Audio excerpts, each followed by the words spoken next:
It was the summer of 1998 when I first encountered the thing. I was 17 and living in a rural town in the middle of nowhere and bored out of my mind. My family owned a small farmhouse, and just beyond it was a wide expanse of cornfields that stretched for miles. It was the kind of place where nothing ever happened, until it did. One evening, I was sitting in my room when I heard something strange. It wasn't the typical hum of the night, nor the soft rustling of corn. It was a slow, deliberate scratching, like nails scraping against glass.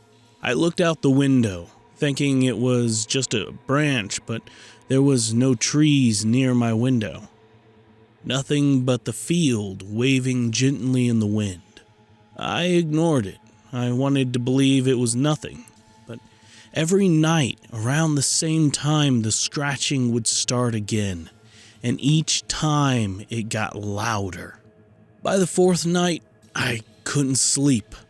I told my parents, but they shrugged it off, saying it was probably some animal.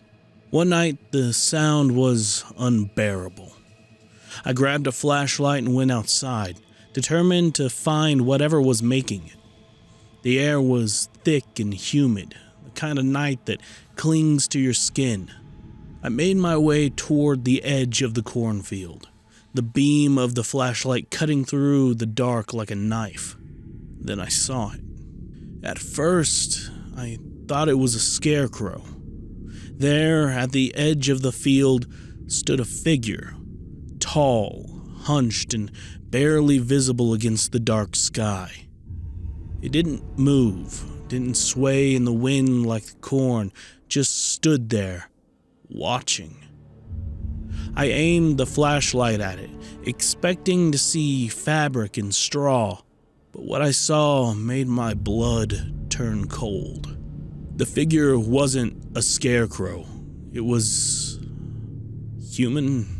Or at least it had the shape of one. The skin was pale, too pale, like something that hadn't seen the sun in years.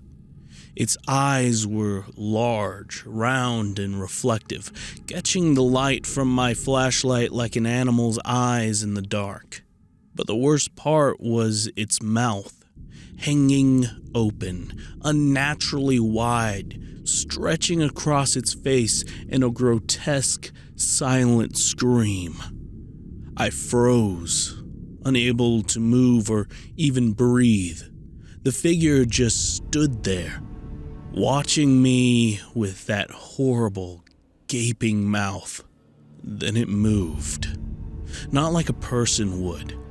It didn't walk, it seemed to glide, sliding silently through the field, the corn parting as it moved toward me.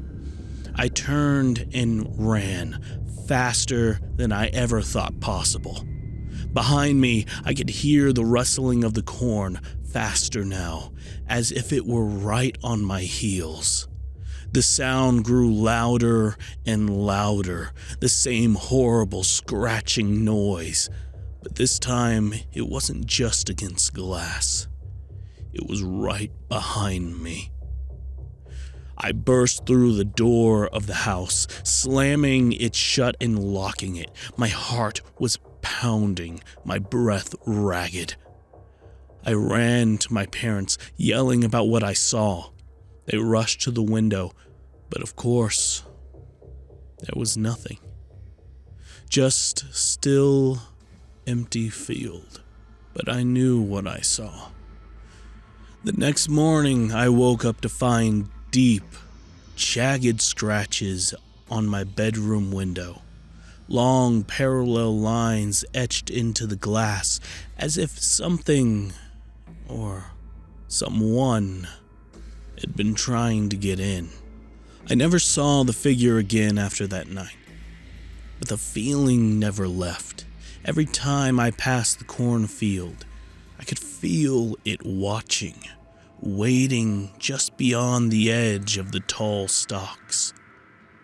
I moved away the moment I could, never looking back. Years later, I heard a story from someone in the neighboring town. They said there had once been a farmer who lived near the edge of those same fields.